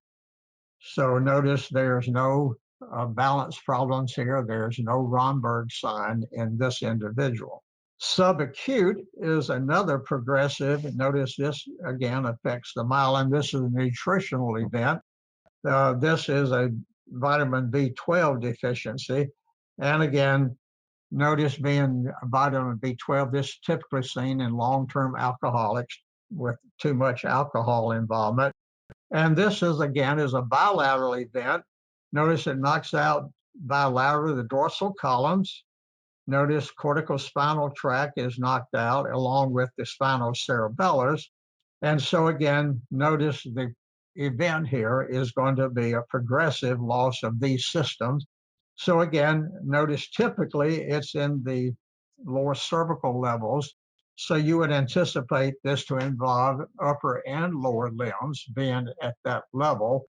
And again, you would have bilateral spasticity, bilateral loss of dorsal columns below the lesion. And then syringomyelia is also called central cord lesion. We mentioned this one a while ago. I just didn't name it. This is where you have that central lesion of the spinal cord. Begins with a cyst forming in the central canal. And of course, what that's going to do is knock out bilateral loss of pain and temperature, and it's roughly at the level. So again, this is that not a lateral tract lesion of spinal thigh. This is midline. Now notice that it always occurs almost exclusively in upper thoracic and cervical levels. So it's going to be bilateral pain and temperature in upper limbs, for instance. And you can't miss this one with your eyes closed because the exam says, or the case presents, Mr. Jones has lost pain and temperature in both hands, plural, right and left hands. Now notice this has to be in the same dermatome of both hands, same dermatome. So you're losing pain and temperature in both dermatomes, and the same dermatomes on both limbs. And over time, notice this disease will begin to spread, and it begins to spread into the ventral horn and spreads more laterally. And notice eventually over time, the patient comes in and says, I've lost pain and temperature on, say, the dorsum of both hands or the dorsum of the forearms. And again, that's the early presenting signs you have. But again, notice a month later, 6 weeks later, they'll start showing lower motor neuron weakness in the same area where the sensory loss was, the pain and temperature loss was. And again, you'll start getting some ventral horn lesion and start getting some flaccid muscles in that position. And then as it goes further lateral, if it expands out to this far lateral, it may hit the hypothalamic tract, and Horner syndrome can even be a later event involved here. You can get Chiari malformations. You can also get other events going on. Now, if it's in the upper thoracic segments, you're going to get bilateral chest along with the limbs. So a lot of times you get this what's called a cape lesion, where it's bilateral involving just the segments and the dermatomes involved in the lesion site. So this is segmental involving the dermatomes at those levels of the cord where the involvement of the central canal is. So that's kind of a standard one as well. And last, but certainly not least, is Brown-Séquard. This is one of the most classic models of exam questions you'll see in various types of exams. It's not one that is going to be commonly seen clinically because it's very difficult to get a kind of a clean hemisection of the cord damage. It can happen with penetrating projectiles can do it.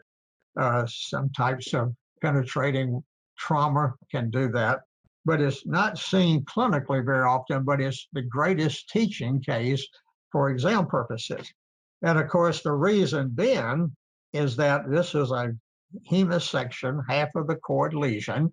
And this, unlike all the others, if you go back and review the previous ones, they present bilaterally.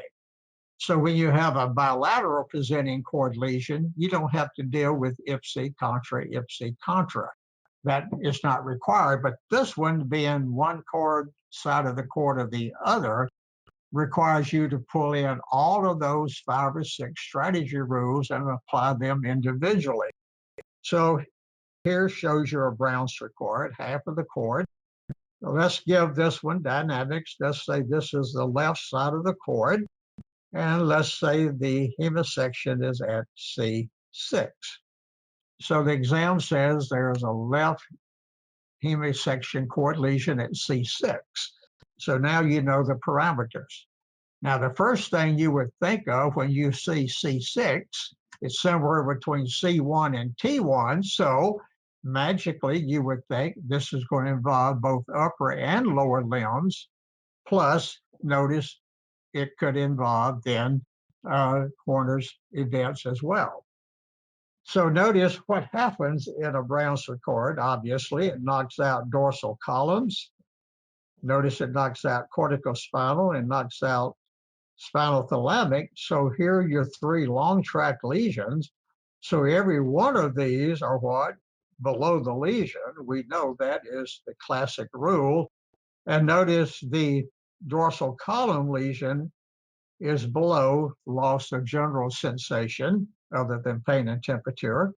Notice the corticospinal tract is bilateral and ipsilateral spasticity. So since the lesion's on the left side, the left limbs are going to show spasticity and loss of touch. But notice the spinal thalamic is the one that is contralateral, and notice that's going to be on the opposite side. So when you damage spinal thalamic, it's going to be below and contralateral over here on the right side. So the pain and temperature is involving the right limbs. And again, that's that hallmark of a chord case. Notice the ventral horn is damaged. So at the level of C6, the muscles innervated by C6 nerve here on the left side will be, again, showing flaccid muscles. So that's the lower motor neuron. And then notice it also damaged the dorsal root coming into that level. So the C8, C6 dorsal root is knocked out. So you know the C6 dermatome here on the left side shows total anesthesia, no sensations of any kind. And then it's going to, if it's between T1 and T2, again, you'll have Horner's. Now notice in the little stick guy here showing another example, this puts the actual chord hemisection here on the right side. This is left side. So that shows a right hemisection is fairly low in the chord. So we don't know exactly what number there, but it's fairly low in the lower thoracic lumbar region. So again, notice, first of all, the upper limbs are spared. So there's no upper limb. So upper limbs are spared. That's not involved. There's no Horner's on the head as well. So that's not involved. So notice all your signs then are going to be below that level or at the level of lesion. So below the lesion, on the ipsilateral side, you have spasticity, loss of touch. And notice on the contralateral lower limb, in this case, the left lower limb, you have lost pain and temperature. And then, of course, at the level of lesion, you could have some flaccid muscles. And at the dermatome of that number, you would have total sensory deficits. So that's kind of a nice little collection of some of the classic presenting signs there. All right, so now with all of that summed together, you are to some degree a spinal cord expert. You have all the basic tools you need to assess an individual, assess a case, and make some prediction about where the lesion is and some of the characteristics of that lesion. So again, you're pretty well equipped for that. Okay, let's discuss the question now. You've had time to look at that. All right. So as you're beginning to read this question, it's pretty straightforward, not anything really difficult about this. So when you're looking at the stem, the two obvious clinical presentation, there are increased reflexes, and notice it's both upper and lower limbs. So you know increased reflexes, of course, is a upper motor neuron sign. And when you look at this is obviously a cord image, so you know you're dealing with corticospinal tract here with that increased reflexes. And notice it's on the left side, left upper and lower limbs. And then the next clinical presentation is simply loss of pain and temperature on the right upper and lower limbs. Bingo, what do you see there? Left side spastic, right side pain and temperature. What is that classic model? Obviously spinal cord. And noticed in the image is spinal cord. Now, I hope you will notice in looking at this image, this is cervical image, cervical cord. You got a large ventral horn. You can't really distinguish too classically here the two separations between the columns, but you got a lot of white matter, large ventral horn, and of course, this is typical cervical. So again, how you're going to answer this one is based on the ipsilateral side of spasticity. So it's the left side that is spastic. So again, you're going to damage here the left corticospinal tract, and that's going to give you ipsilateral spasticity. And of course, you're going to damage the corticospinal tract, and that's going to give you contralateral right limbs. So obviously the answer here is D. So you would diagnose that one in that form. All right, let's look at this one. Now here's a classic Brown-Séquard case. Notice the specifics given to you in the stem. It's right-sided, it's at T8.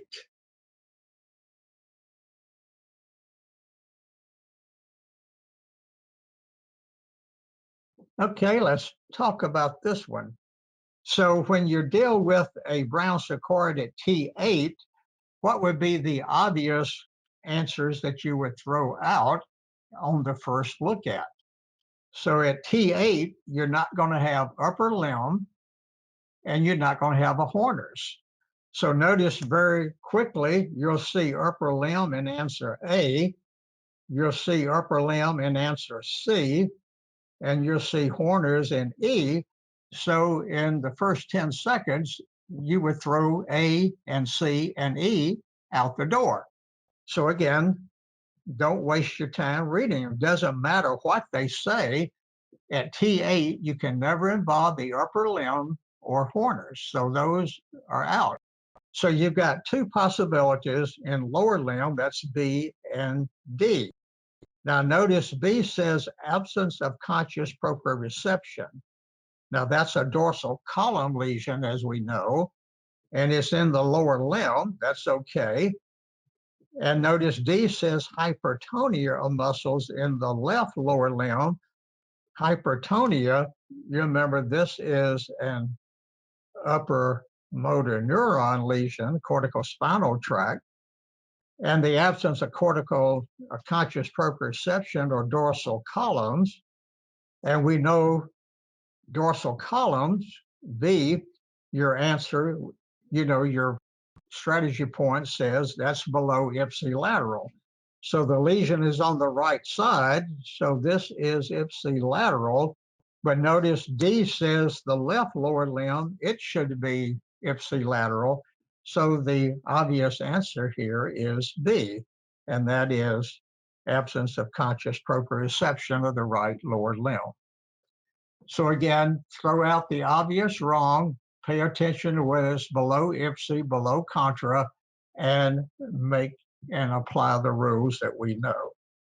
So the fibers at X are going to decussate. This is just a straight track question.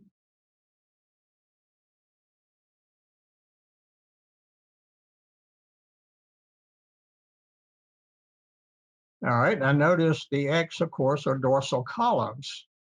So remember, in this example, neuron 1 has come in, bypassed the dorsal horn, is heading upward there, comes in and bypasses and heads north as dorsal columns. So notice X represents neuron 1. This is the primary neuron, the unipolar central process. So where will it decussate? And I think should all get this one. It's going to decussate in the internal arcuate fibers. Now notice internal capsule, notice it says here decussate. There's no decussation in the internal capsule. Notice in the midbrain, there are decussations, but it's not dealing with this pathway. Notice this pathway decussates, as you know, in the lower medulla. That's where internal arcuates are. Central spinal cord, if it was central spinal cord, you'd be here, and that would be syringomyelia. That would be the bilateral loss of pain and temperature. And VPL, nucleus of the thalamus, is not going to be the decussation site. Notice that's going to be the synaptic relay between neuron 2 and 3, but it's not decussation. You don't decussate in the thalamus. So again, just apply what you know. All right, let's look at this one, probably be our last one as we come to our end point in time. This is a stem that doesn't give you much information.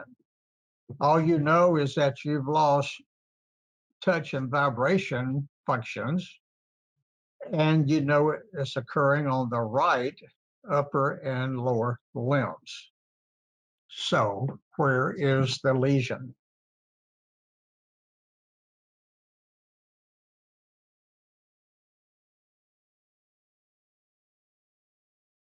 Okay, let's kind of discuss this one, see how you're going to eliminate things and how you're going to make a decision on it.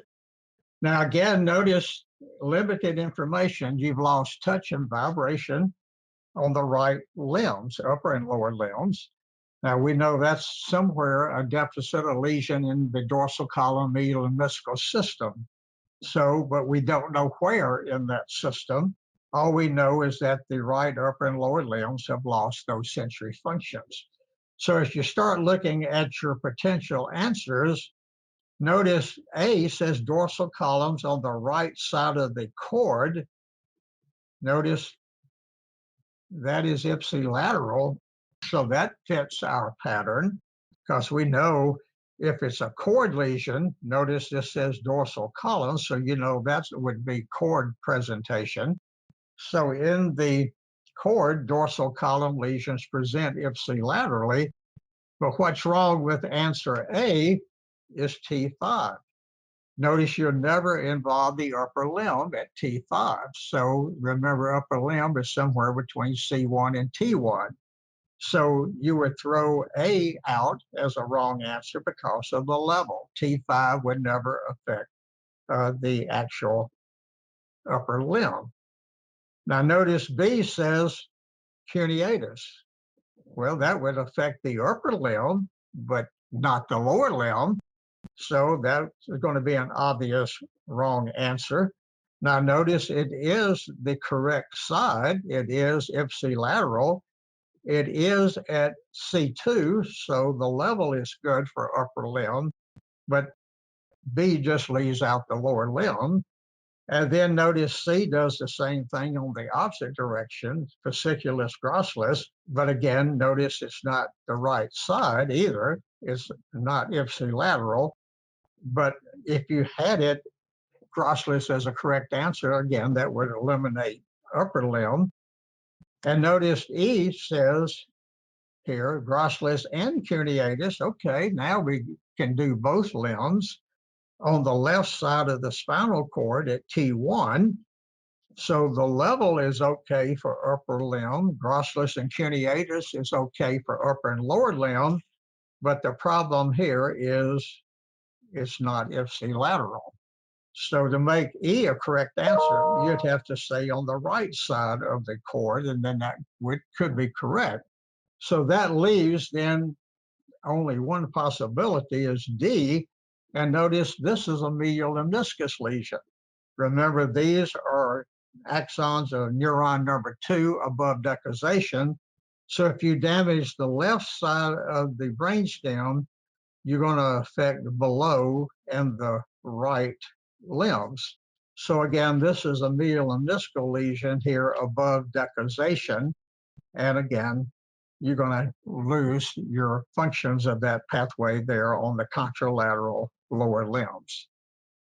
That gives you a little bit of some concepts that are related to these questions and issues of the spinal cord. So I hope you were able to answer most of those, or at least get a ballpark figure on them. Again, thank you for another day. Thank you for your attention and listening. And I hope now you feel a lot more comfortable with spinal cord issues than maybe you did a few hours back. Have a good one.